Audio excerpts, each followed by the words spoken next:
Cool. Good afternoon. I've got another camera looking at me. Welcome to the Fibre Hub. It's really nice to have so many people in the audience listening. It's pretty cool to be speaking to people in kind of 3 dimensions. Hopefully we'll get some sort of feedback back from people. Welcome as well to everyone who's watching on the live stream.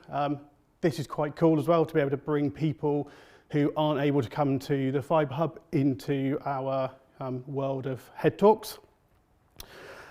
So let me start with a bit of a summary of what HeadTalks are for anyone who's not a Headforwards person.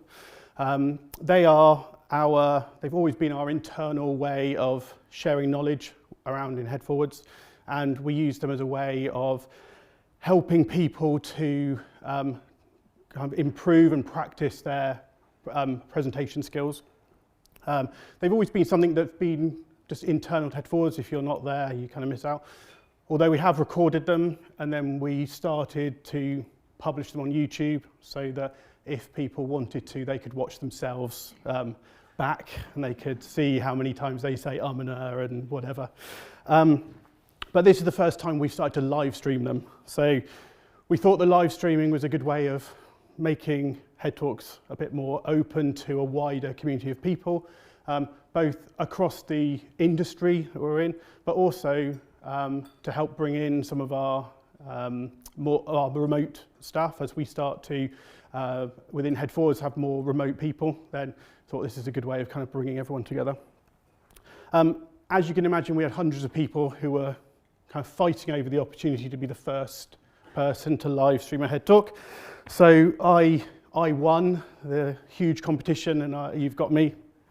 So I'm going to talk to you for about half an hour about how companies are kind of preparing to kind of come out of the kind of changing the way we worked over the pandemic, and ultimately how that kind of ties back into delivering software. So my role at Headforwards is as an account lead. So I look after delivery for a number of our clients. So I hopefully have got some kind of view on delivery that's interesting for people. So it's clear over the kind of the COVID pandemic that we've had that some companies have really loved working remotely, like Walmart in the US. So their CTO, Suresh Karma, said this in an interview last May. He said, as we've moved to virtual work, we haven't just coped, we've actively thrived. We are more focused on the things that have the greatest impact for our customers, associates, and the business. We are making quicker decisions and acting. Meetings are now more inclusive of people regardless of their location, their level, or other differences. We have great momentum, we just need to figure out how to carry it forward. So I think it's fair to say that in Walmart's case, they have liked remote working. Not every company has had the same experience. The Netflix CEO, Reed Hastings, said in an interview with the Wall Street Journal that remote working was just a pure negative. So I'm guessing it's going to be a while before Netflix are remote first. And so there are obviously two extremes, and there's a whole raft of kind of decisions in between. If we look at a few companies that you might have heard of, and what they're thinking, what their thoughts are around where they're going back to the office. We've got on the far side, Netflix is probably the one kind of main big name, get everyone to go back into the office like it was before COVID. And then you've got on the other end of the spectrum, a whole bunch of companies that are really trying to embrace the opportunities that remote working gives us. And kind of going for definitely a very remote first way of hiring people and building teams. And then in between, you've got a bit of a mixture. So there are some teams, some companies like Spotify and Atlassian that are going for a fully flexible option. So really this means that their employees can pretty much pick how often they want to be around, where they want to work, and not necessarily geography, but definitely have location within a region. And then we've got probably the majority of companies are currently looking at some number of days a week in the office. So that seems to be quite a popular option at the moment, where it's kind of you're in the office 1 day or 2 days or 3 days a week, and the rest of the time you're at home. But I think it's clear at the moment that companies aren't really aligned on what they think the kind of best practice, the best way of working is. What's interesting though is that employees are pretty well aligned. There's a report that Accenture commissioned earlier this year, and they found that 83% of employees want some kind of remote working. They didn't say how much that is, but they definitely want some type of remote working. So really, I think, regardless of what companies would like to be, 83% is quite a big number. That's quite a lot of people that want some sort of remote working. I think there's going to be power in the people, and we will end up kind of having to have some type of remote working. So I think we're going to be doing it for a while, so we need to figure out how we're going to work in this kind of world. So the question I've got is, how do we do this? Kind of what does it actually mean? If our employees are wanting to work in a kind of a more hybrid world, and we're not Netflix, where I suspect that Netflix will be able to attract people regardless of whether they make them work in the office or not. But for most companies, we're not Netflix, so we want to attract people to come and work for us. So how do we make sure that we can work in a hybrid way? So there's a guy, George Penn, who's a vice president at Gartner's HR partner area of expertise, and he said this, that success in a hybrid working environment requires employers to move beyond viewing remote or hybrid environments as temporary or short-term strategy and treat it as an opportunity. And I think it really is an opportunity. I think that while there's definitely been certain challenges that we've all had kind of moving from pretty much a fully in-office way of working to a fully remote way of working, I think it's highlighted a whole bunch of benefits that we shouldn't ignore. So, for example, diversity and inclusion might be a bit easier to make a reality within companies. I think especially for physically or visually impaired employees, they might be much more comfortable in their home environment or an environment that they're more familiar with. So that might make it a bit easier for them. I think that even if we are only coming into the office, if we're coming into the office occasionally, that will reduce our amount of commuting that people are doing, and we might be able to kind of downsize offices, or at least kind of heat them and light them differently. So that all those things together might help to reduce carbon emissions across the world. From a recruitment perspective, if we're looking at a hybrid or a more remote-friendly way of working, that opens up a huge amount larger talent pool that we can access. Now, there's obviously a downside there that obviously it opens up a much bigger pool of potential employers for your recruitment to kind of compete against. But it definitely has a much larger pool of people that we can target. Business continuity, the way we think about protecting our businesses against kind of disasters might become slightly easier. By having people who are able to work remotely or work out of the office, the impact if our physical building suddenly catches fire or we have a flood or something will be potentially reduced. Obviously, it's not going to help if we rely on the server room and the server room is flooded, but there's definitely some help here and people will be more flexible and able to work in different places. Less commuting time definitely gives people back some more time in their day. Now, how they choose to use that time is very individual, but it will enable everyone to have a bit more time to either spend working or to spend at home and have a better kind of mental health state for them. So I think these are all kind of benefits that come from opening up how we work.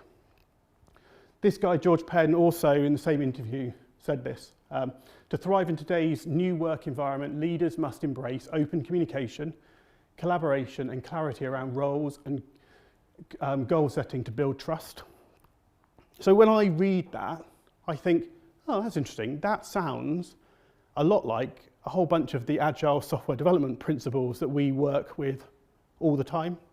And our Agile teams have this. They have an open communication and collaborate, and they're quite clear on goals. And I think if we are also in this kind of high-tech world of using computers all the time, we should be able to handle remote video conferencing really well. We should be able to handle the kind of behavioural changes that we need. So I think we're really well placed to be awesome at this in the kind of IT world. So before we talk about kind of the things we can do, I just wanted to touch on why I'm talking about this at all. So 2 years ago, we were all pretty good at working in the office. I think it was a pretty standard way of working. I think we probably nailed working in the office. And over the last 2 years, shaky start for some companies maybe, but we've pretty much now got to the point where working remotely is working okay for most people. So if we've got working at home working okay, and we've got working in the office working okay, hybrid is just doing a bit of both, right? So my position is that I think working fully remotely is easy. It might not have felt easy at the time, but it's relatively easy. Having a mixed environment where you've got some people in the office, some people not in the office, is kind of a worst of both worlds in a lot of cases. So the people in the office are going to be walking down the corridor and they'll bump into people and they'll have corridor conversations, which is absolutely one of the benefits we've got of working in the office. But when we don't have everyone in the office, we're going to have all those people at home who aren't in that corridor. They're going to miss out on those conversations. Video calls have worked relatively okay when everyone's been remote. They never worked very well when we were in the office and you had to dial in the one person who was at home. Humans just aren't very good at having that kind of mixed mode of having some people on a video call and some people in person, and you tend to find that conversations speak over the top of each other and people can't get kind of a word in. And it's super easy to forget about the people who are working, kind of coming in remotely. How many times have you been on a call as a remote person, there's been an office full of people, and the room is kind of cleared out, and you're like, has the meeting finished? Okay, cool, bye. So that doesn't work very well. And physical whiteboards and virtual whiteboards, if you've got a mixture, you can't get everyone around a physical whiteboard. And while the virtual whiteboard software is pretty good, it feels a bit clunky when you're all standing in the office next to each other. And there are obviously solutions. We can spend £10,000 on the Surface Hub and it works really well, but not everyone's going to have that. And it's just more complicated individually working in multiple locations. So at home I've got a pretty good setup. Like my computer's set up with the screens and I've got a camera, and when I start a video call I just press the call button and everything kind of just works within reason. When I come into the office, I've got to make sure I've plugged in the right things, and then they go, oh no, actually no, the camera's not on the screen anymore, it's on my laptop, and it's just a bit more of a faff. And I'm a type 1 diabetic, and usually this is all fine. In the office I had a desk with a drawer, and in my drawer I kept a stash of chocolate and sugary drinks and stuff just in case I need some glucose partway through the day. And at home I've got an entire kitchen full of stuff, so I'm always prepared. When I come into the office I have to kind of remember, and I've been diabetic for 30 years, so you'd think it would be pretty easy for me to remember, but I've got to kind of remember, I've got to bring stuff in because it's always the time when the cafe's shut, or I'm in the middle of a call or a live stream presentation on YouTube that I'm going to need something, and I kind of need it around. So they're all really minor things, and individually they're not a big problem, but all added together it just makes it just a bit more complicated for everyone to work together. So what I'm going to do, I've got two bits to this talk. I'm going to talk about a few different types of team setups, and I'm going to go through things to focus on in those different types of teams to kind of get them to work well. And then I've got some general tips around, regardless of the type of team you've got, what makes working in this hybrid world easier or more difficult. So I'm going to start with different types of teams. I'm going to start with probably the easiest one. I'm going to get to more complicated ones as we go on.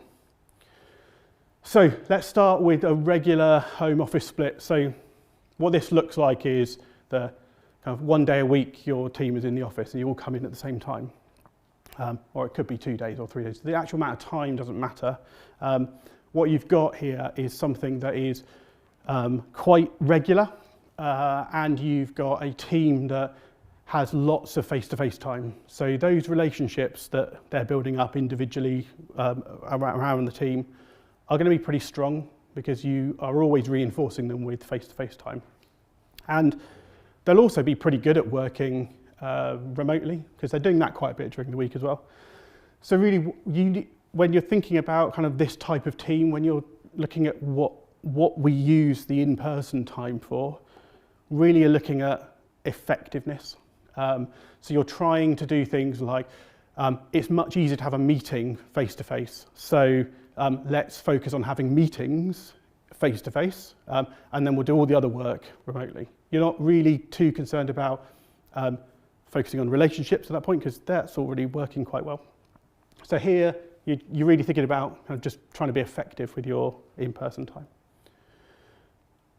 Second type of team are where you've got longer, less frequent office time. So the way this might look is a team where you've got perhaps the team come in 2 or 3 days in a week, but only once a month, or 1 week every quarter, something like that.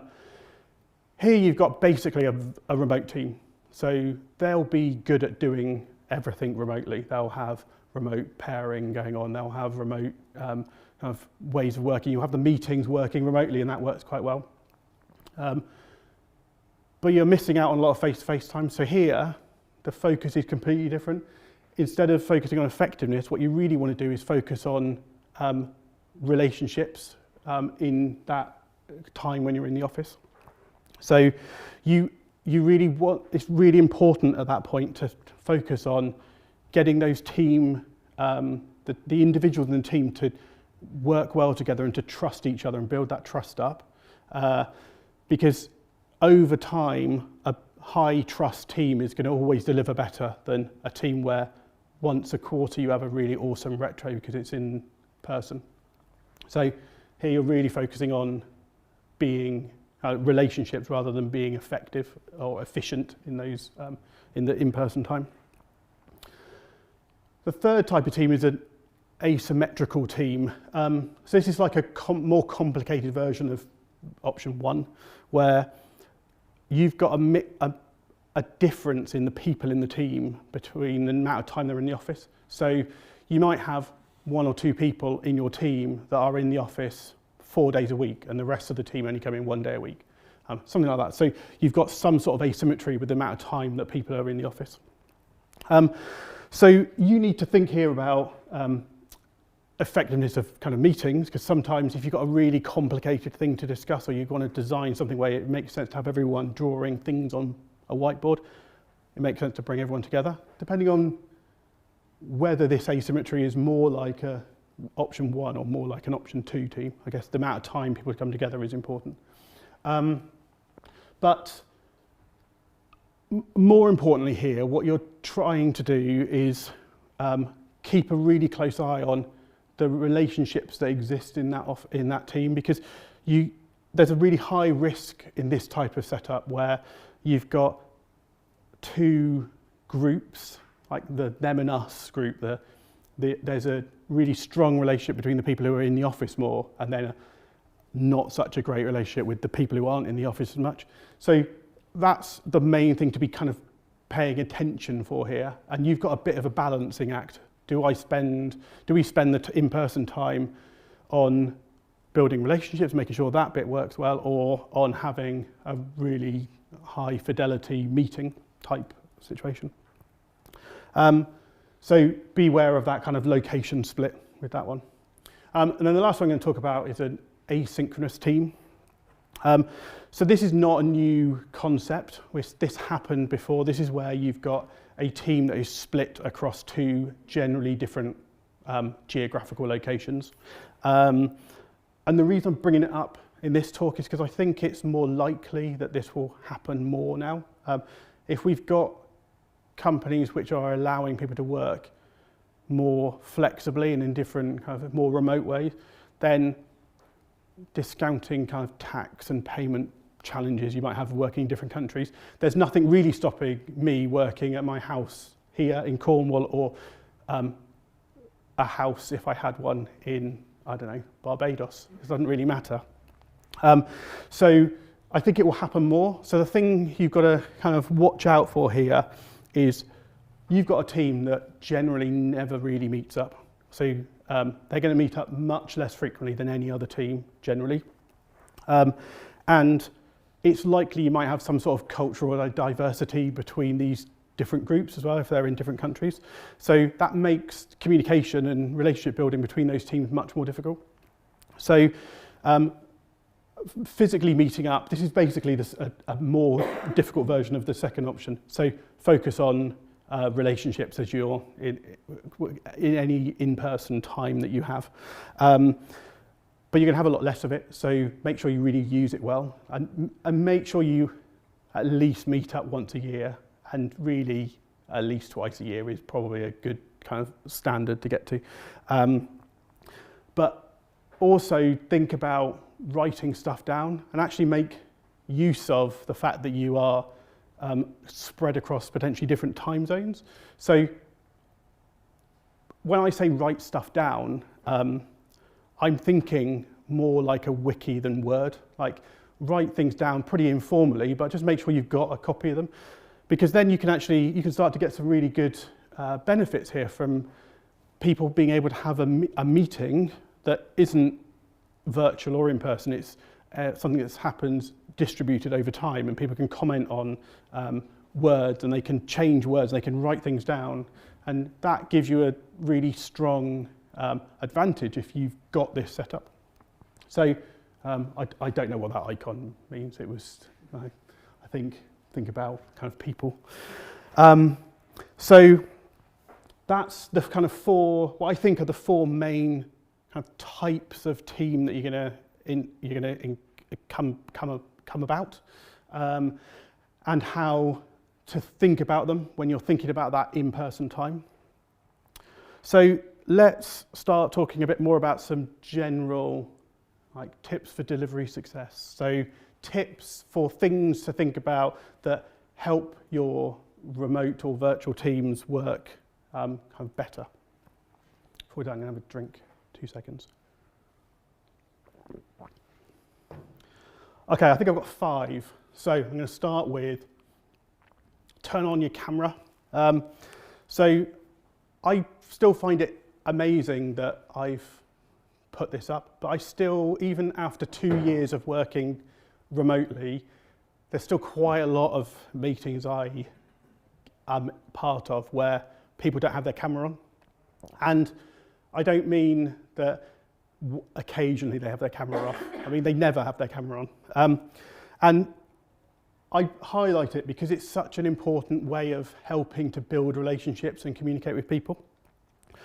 There's a researcher on body language called Albert Mehrabian in the 60s. He did two different papers about how humans communicate with each other.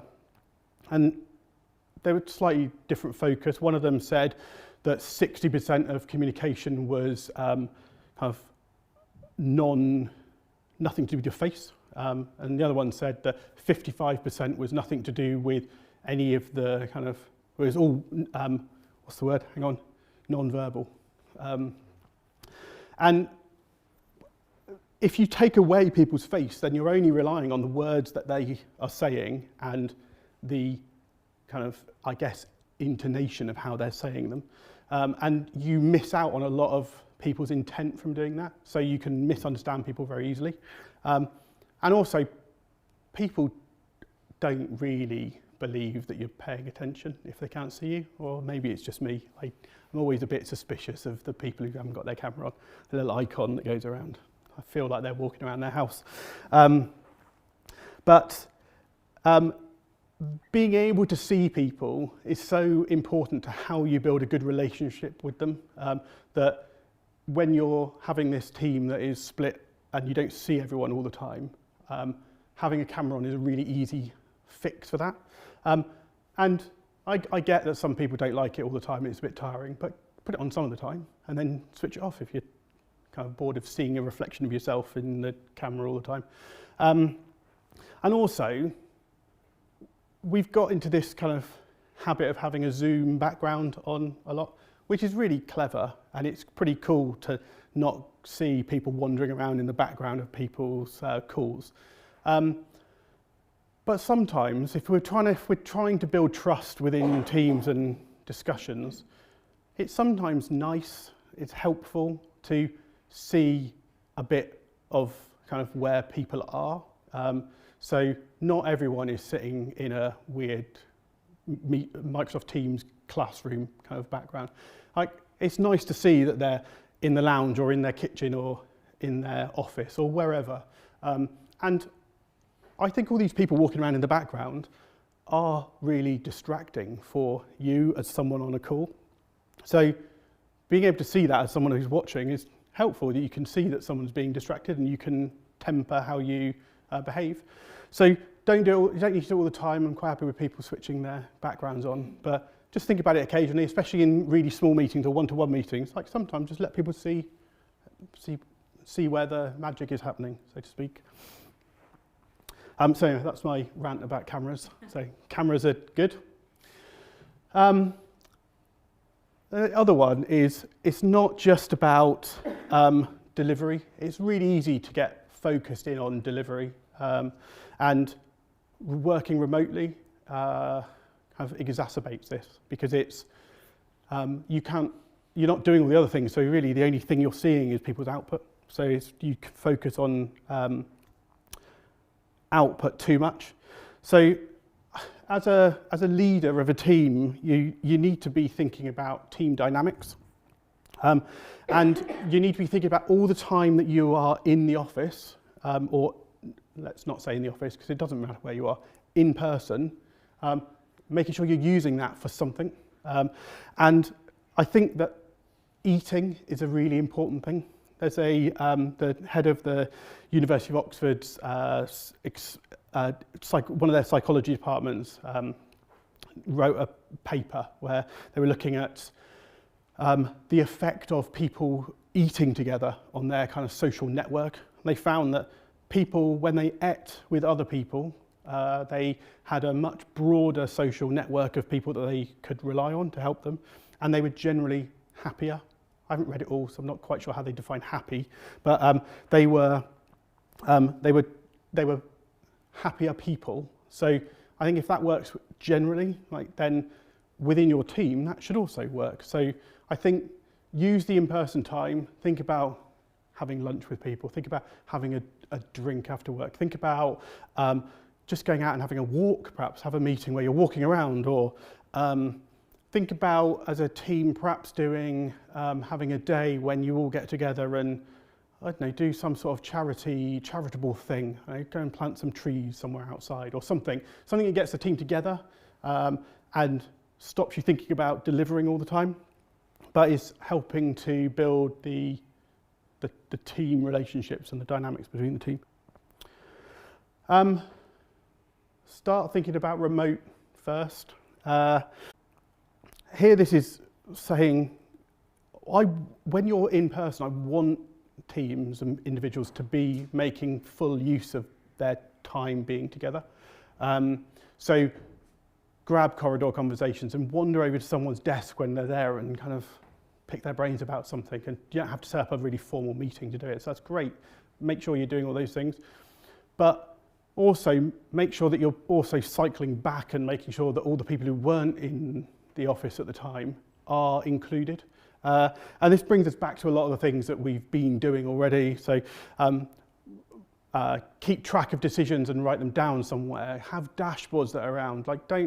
Obviously we're not going to have dashboards anymore that are on a TV screen in the office. It doesn't really make quite so much sense when people are in different places. So let's keep the remote things we're having where we had electronic dashboards you could see on a website, but talk about them in meetings when you are with the teams.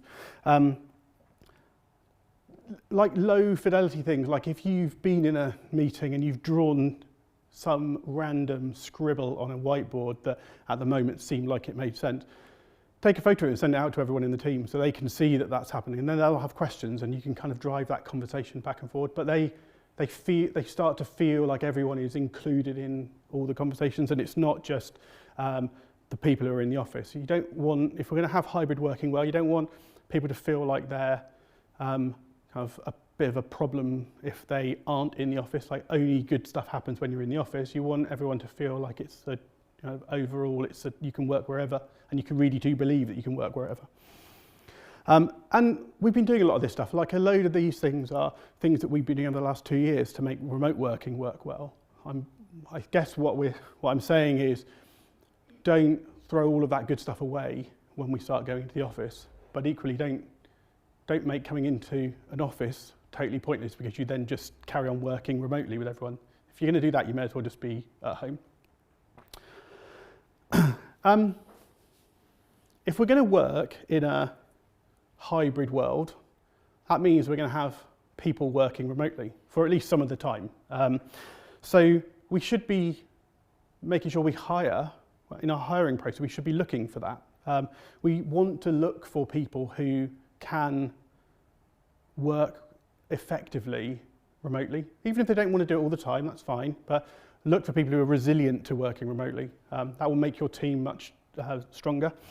And we are already kind of well placed for doing this. Kind of the remote interviewing process that we have been following over the last 2 years, if we've done any hiring, is a good starter for figuring out whether someone is going to work well remotely. Like if they can interview well over a remote kind of call, then the chances are they're going to work quite well remotely.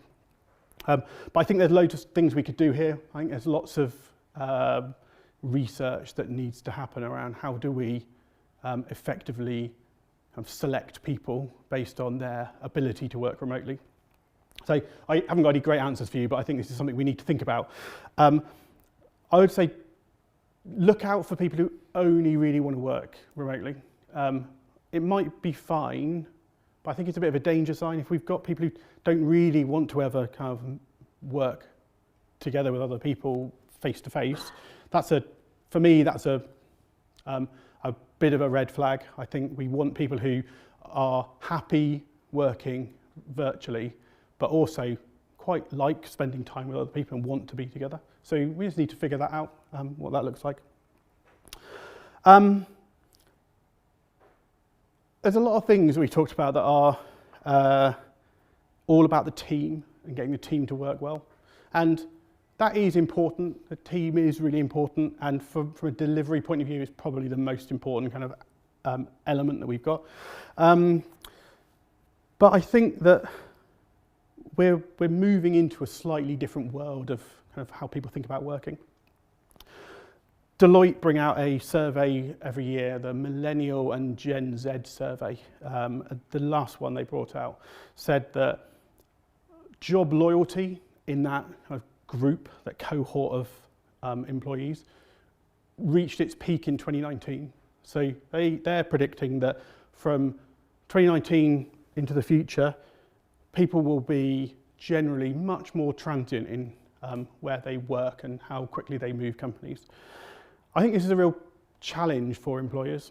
I think it's really easy now to change jobs. Like you kind of switch one computer off on a Friday, you switch a different computer on a Monday, and nothing else has changed. You're in the same room and your commute's not changed, and it just makes that kind of friction lower.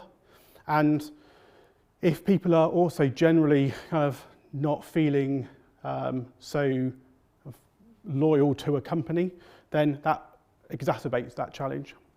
So I think as a company, or a kind of a larger department, or any of the kind of leadership in a company, we need to be thinking about how can we really get teams to feel like they work for a company, and get that buy-in. Like, make sure they feel part of the team as their family, but you want the company to feel like have some link to the company as well. And I think you do this by having more cross-team collaboration. So this might look just like demos and kind of show and tells across teams, like, hey, we've done this cool thing. Look at this. What do you think? Or it might be more formal things like kind of town hall meetings or company meetings where you kind of get everyone together. Or it might just be the development group go off-site and do something. And I think just kind of getting people out and just getting teams that don't work, people that don't work together day to day, working together a bit more is really important when we're not bringing people around all the time. I think during the whole remote working, teams, the relationship between people in a team has probably stayed quite high. Like I talk to people in my direct team every day pretty much, so I feel like I know them quite well. But I haven't talked to the people in teams that I don't interact with every day very much at all. It's been quite easy to bump into people in the office when I've gone in occasionally now, and like, oh my God, I haven't spoken to you for 2 years, because our jobs don't really overlap very much. I think that's a risk for all the companies. So I think we need to spend a lot of time focusing in on how do we get teams to overlap a bit more. Okay, I'm going to summarise. So remember, I think hybrid working is not just working remotely with a bit of working in the office. It's a different thing, and it's going to take us time to get used to it. It took us quite a lot of time to go from working in the office to working remotely, to actually feel like it was a normal thing. So going to this working in a hybrid world is going to also take some time. As we're learning how to do that well, I think we need to focus much more on the people part and less about the delivery. Let's get the people working well together. And then once we've got that, I think the delivery will follow. There's a whole bunch of work to do around the relationships people have got. And that's really the focus. If we can get people's relationships really strong, then everything will be easy after that. But remember, the in-person time is super valuable. Like, we have a really finite amount of time that we spend in person with people. So don't kind of waste it. So if you happen to be in person with someone, make sure you're trying to use that time to build some kind of strengthen those relationships. And especially people you haven't met very much over the last couple of years, really start to build those relationships. So if we can focus on all those things, I think that we will be great at this. I think it's going to be like a load of advantages, and we'll get better outcomes. I'm going to leave you with a Peter Drucker quote, because no good talk is good without a Peter Drucker quote. He said, if you want something new, you have to stop doing something old. I think this is really relevant for this. If we look back over history, the great kind of pandemics of the past have always been a trigger point for some kind of big innovation or change in working practices. If we look at the bubonic plague in the 14th century, they had a challenge that killed off a whole load of the scribes that were used to write the manuscripts for the book creation companies. So that led to the invention, or the theft, I'm not quite sure how it was, of the printing press. And we then changed completely how books were published, and that led to a huge increase in the amount of kind of written material that was out there. If we look in the flu pandemic in 1918, that was a trigger point for a complete change in how society viewed the women in work, and it was the start, along with the First World War, of the start of women's equality throughout the early 1900s.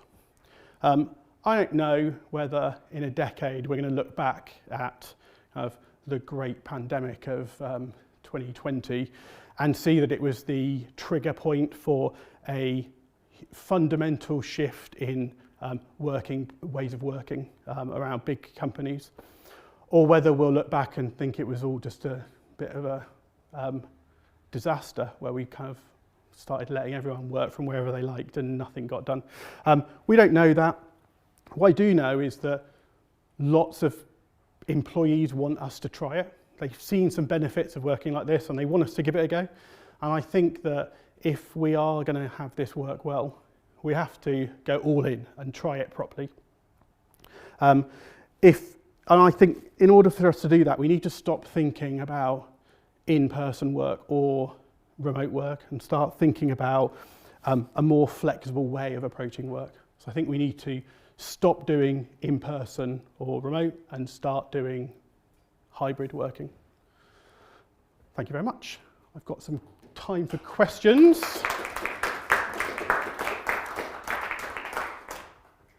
I think questions, if you're on the live stream, they're in the chat, and I'm going to have a glamorous assistant run them down on a piece of paper, and if you're in the auditorium, you can use your voice. Does anyone have any questions here? I'll have a go, Dave. Thanks. You've talked a lot about behaviours, etc. Has the last couple of years shown any really important go-to tools for hybrid or remote working? Are there things that are like indispensable when teams are working together? When they're working together in person or working together like not in person? Not in person, yeah. I think that indispensable tools are clearly going to be your Zooms and your Teams and kind of things like that. I think you've got to be able to kind of speak to people and see them. I think there's been a kind of a big rise of virtual whiteboarding things. I think that's a really interesting area. Things like Miro as a whiteboarding tool is really clever, and it's quite cool watching lots of people adding stuff all at the same time. But I think we're going to have to get a lot better at working out how to use it because it's quite confusing some of the time. But I think all of those things that get people kind of together are pretty indispensable. I think they're the two things that I use all the time. Yeah. With that kind of, I suppose it's kind of I think of about the 4 models you were talking about, that sort of hybrid team. Do you kind of letting teams decide for themselves which days that they'll be in the office, which days kind of works for everybody? Or are you sort of doing that kind of company-wide, or is it kind of let everyone figure it out and figure out what's kind of right for that team or project? Okay. I just remembered I need to be replaying the questions. So I think the question is, when you're talking about teams working in different ways, like being in the office different amounts of time, is that something we should centrally mandate as a company, or something that we allow the teams to do themselves? I think that we should, wherever we can, let teams have the empowerment to decide what works best for them. I think there's lots of logistics that fall into that might mean that we can't give people full empowerment. If you've got physical limitations on the amount of space, you don't really want everyone to turn up at the same time. So we've got this in this building. The floor, which is Headforwards uses, it'd actually be a real squeeze if all of Headforwards turned up at the same time to the office. So I think wherever we can, allow teams to do whatever works for them, because ultimately they're the people who are mostly affected by it. But then if there are external constraints, we might need to bring something in. I think there's lots of companies that are trying to do everyone's in on a Wednesday and then you need to pick one other day of the week, but you can pick whatever day. I think that's could be an all right compromise. So I think, yeah, let people decide themselves if they can. Yols. Productivity has dipped since people have started working remotely. Do I know if productivity's dropped? Yeah. I think that productivity is really hard to measure. I think lots of people have said that lots of people have said it hasn't dipped. Lots of people have said it's got better. Some people have said it's got worse. I think the actual output that teams are producing, I don't think there's a lot of evidence that says it's dropped loads. I think what has maybe dropped across the industry is kind of innovation. I'm not quite sure how we quantify that, but I think I think teams, in my experience, the teams have been producing stuff quite well, but we haven't been doing as good a job of sharing knowledge and kind of bouncing ideas around that we were doing before. So I think productivity, probably not, but I think there's probably a risk for companies longer term that we need to figure out how we're going to resolve, because we don't want that to be like that forever.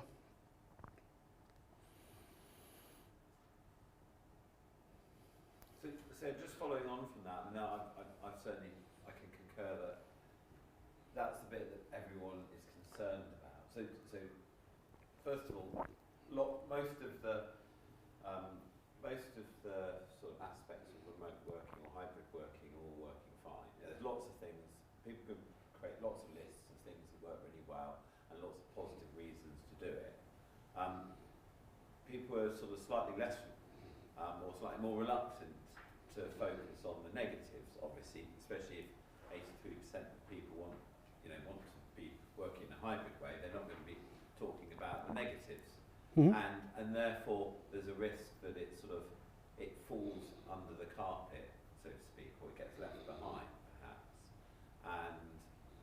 And so obviously there are things that can be done to compensate for that. So for example, the mixing between people that happens in a corridor, you could replicate that and actually potentially do a far better job of actually mixing people. Mm-hmm. Because you're structuring something like that, you're curating and facilitating that. But it's been like 18 months since we've been working from home, and whatever I read or hear, not just within Headforwards, but in lots of other companies, we haven't really cracked that. And is it just because people are sort of like leaving it in the long grass and not focusing on it because they know that it's a negative, or why have we not really actually tackled that challenge? So why haven't we tackled the challenge that there's a whole bunch of negatives and we haven't really got a good answer to the question of how to resolve them? I think that companies and individuals are waiting to see what normal looks like. So we went into working remotely as a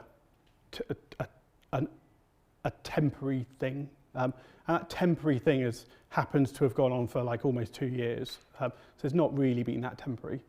But I think we've always been kind of going at it with the mindset of, well, it'll be all right. Well, this temporary thing will stop and then we'll just go back to normal. So let's not we don't need to worry about fixing those things now because productivity is okay and we'll pick up all the other stuff. Where the conversation is going now is actually, is the norm? Because I'm sure there are technical solutions we can come up with that don't feel too kind of formalised and just a bit clunky. Part of the beauty of a corridor comes. I think it's only really recently starting because now it's becoming clear that as an entire industry, the future probably isn't going to be back to being in the office all the time. The future is probably going to be some mixture of something in between, and I think that mixture will be different for different companies. But I think there's a lot of work to do in the world of how do we pick up all of those things that just happen in like almost at random in the companies. Anaïs, have we got questions on a piece of paper? Okay, now you're going to see my ability to A, read Anaïs's handwriting and B, read out loud, which is never a strong part of me. You can also see I've got really old eyes. Okay, our members, this is from the marketing forum, our members find creative thinking and collaboration is harder remotely. Any tips on how to do this? Oh, nice, a nice easy question. I think that creative thinking and collaboration is always going to be harder when people are in different, are not all co-located, because the bouncing ideas off each other is much easier to do when you can kind of speak over each other and kind of scribble over something else somebody else has done. I think the tooling to allow us to do that is getting slightly better. I think the whiteboarding tooling like Miro is actually pretty good now at being able to look at somebody's idea they've written and scribble over it and come up with your own one. And I think that if everyone is remote, having we're quite polite about kind of talking around each other, so I think that could work. But I think if there's lots of work to do that involves lots of collaboration and lots of creative work, then maybe that is a time for focusing on doing some of that, like the really important stuff when it's a good excuse for getting together, and then you build on top of that. I think if you've got a team that's done that a lot, they can keep doing some of it remotely, and that's that's easier to maintain. But then kind of getting people together to do the big stuff in person is kind of the way to go. I think if I move back to a delivery software-y type example, I think the kickoff of a project, software development project, where you're trying to work out what the architecture's like and kind of throw ideas around, I think that's a good example of when you might want to focus, if you can, on getting the team together to do that bit, and then you kind of go off and you do the detailed part that is kind of follow up. So I think there's probably a mixture there, and that's the beauty of the hybrid way of working, I think, rather than just remote. I hope that answers your question. It's really weird answering a question like that. I'm looking back for the response on a bit of paper. But anyone else with any questions? Cool. All right. Thank you very much.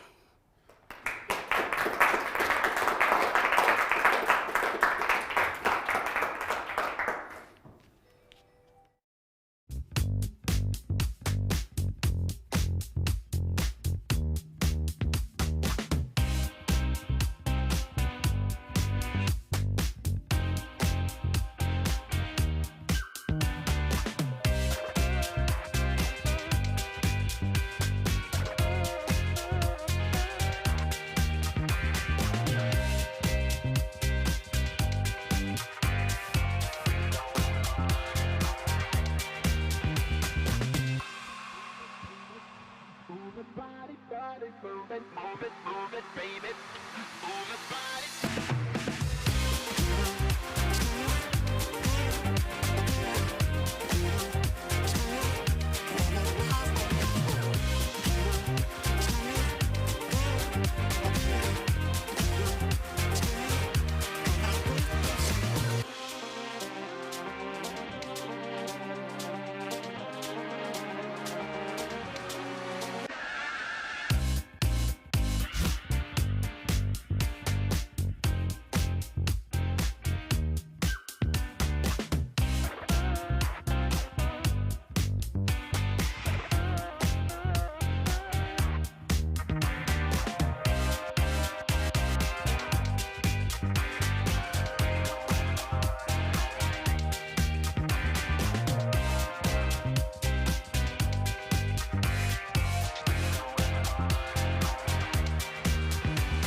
Move it, baby.